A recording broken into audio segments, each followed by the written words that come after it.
സുനിൽകുമാർ, ഈ ആഗോള അയ്യപ്പ സംഗമം 20-ാം തീയതി നിശ്ചയിച്ചിരിക്കുകയാണല്ലോ. അപ്പൊ ഇതിനോടകം തന്നെ അത് വലിയ ചർച്ചയായി കഴിഞ്ഞു. എന്തിനാണ് ഈ ആഗോള അയ്യപ്പ സംഗമം നടത്തുന്നത്? എല്ലാവർക്കും അറിയാം, തിരുവിതാംകൂർ ദേവസ്വം ബോർഡ് സ്ഥാപിതമായിട്ട് 75 വർഷമായി. തിരുവിതാംകൂർ ദേവസ്വം ബോർഡിൻ്റെ കീഴിൽ 1252ഓളം ക്ഷേത്രങ്ങളുണ്ട്. ഇതിൽ ഒട്ടേറെ പ്രമുഖ ക്ഷേത്രങ്ങളുണ്ട്. വൈക്കം, ഏറ്റുമാനൂർ, ശ്രീകണ്ഠേശ്വരം, ഒരുപാട് ക്ഷേത്രങ്ങളുണ്ട്. അപ്പോൾ ഈ കഴിഞ്ഞ 75 വർഷമായിട്ട് ക്ഷേത്രപരിപാലനത്തിനായി ദേവസ്വം ബോർഡ് ഒട്ടേറെ കാര്യങ്ങൾ ചെയ്തിട്ടുണ്ട്, ശബരിമല ഉൾപ്പെടെയുള്ള ക്ഷേത്രങ്ങൾ.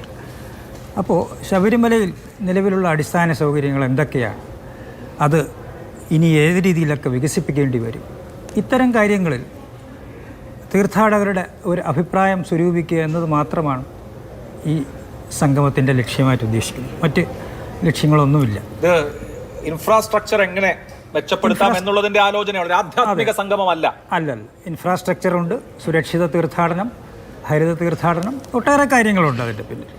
അതുമാത്രമാണ് ഈ ആഗോള സംഗമം കൊണ്ട് ഉദ്ദേശിക്കുന്നത്. ഇപ്പോൾ ഈ സംഗമത്തിന്റെ ഫണ്ട് അടക്കം എങ്ങനെ, എവിടെ നിന്ന് ചെലവ് എന്നതടക്കം ഹൈക്കോടതിയുടെ ദേവസ്വം ബെഞ്ച് മുൻപാകെ ഇപ്പോൾ പരിഗണനാ വിഷയമായിട്ടുള്ള ഒരു കാര്യമാണ്. നോക്കൂ, ഇവിടെ ഇപ്പോൾ കേരളത്തിൽ നിന്നും തമിഴ്നാട്ടിൽ നിന്നും അതുപോലെ തന്നെ ആന്ധ്ര, തെലങ്കാന, കർണാടക, സൗത്ത് ഇന്ത്യൻ സ്റ്റേറ്റുകളിൽ നിന്ന് പ്രതിനിധികളുണ്ട്, മറ്റ് സംസ്ഥാനങ്ങളിൽ നിന്ന് ദേവസ്വം മന്ത്രിമാരുണ്ട്. ഈ സംഗമത്തിന്റെ അജണ്ടയായിട്ട് ദേവസ്വം ബോർഡ് മുന്നോട്ട് വെക്കുന്നത് എന്താണ്? തെരഞ്ഞെടുക്കപ്പെട്ട ജനപ്രതിനിധികൾ മാത്രമാണോ പങ്കെടുക്കുന്നത് ഇതിൽ, ഡെലിഗേറ്റ്സ് എന്ന നിലയിൽ? അതെ, നമ്മുടെ ദേവസ്വം ബോർഡിൻ്റെ വിർച്വൽ ക്യൂ, TCS ഡെവലപ്പ് ചെയ്ത നമ്മുടെ വിർച്വൽ ക്യൂ, അതിൽ നമുക്ക് ലക്ഷക്കണക്കിന് തീർത്ഥാടകരുടെ ഡാറ്റാബേസ് ഉണ്ട്. അതിൽ നിന്ന് വിർച്വൽ ക്യൂവിൽ കഴിഞ്ഞ 5 വർഷത്തിനിടെ അല്ലെങ്കിൽ 3 വർഷത്തിനിടെ മാസപൂജയ്ക്കും മണ്ഡലപൂജയ്ക്കും സ്ഥിരമായി ശബരിമലയിലെത്തുന്ന തീർത്ഥാടകരുണ്ട്. അവർക്ക് മാത്രമാണിപ്പം നമുക്ക് ലോഗിൻ സൗകര്യം നൽകാൻ ഉദ്ദേശിച്ചിട്ടുള്ളത്. അത് വിദേശത്തു നിന്നുള്ള പ്രതിനിധികളുണ്ട്, ഒട്ടേറെ രാജ്യങ്ങളിൽ അയ്യപ്പ സംഘങ്ങളുണ്ട്.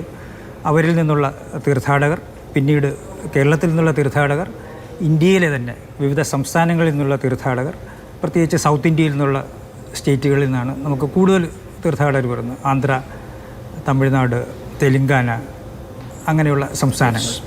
അതാണ് നമ്മൾ പ്രധാനമായിട്ടും ഉദ്ദേശിക്കുന്നത്. ഏകദേശം എല്ലാവരെയും ചേർത്ത് 3000ഓളം തീർത്ഥാടകർക്കാണ് ഇപ്പോൾ ഒരു ഡെലിഗേറ്റ് രജിസ്ട്രേഷനായിട്ട് നമ്മൾ ഉദ്ദേശിക്കുന്നത്.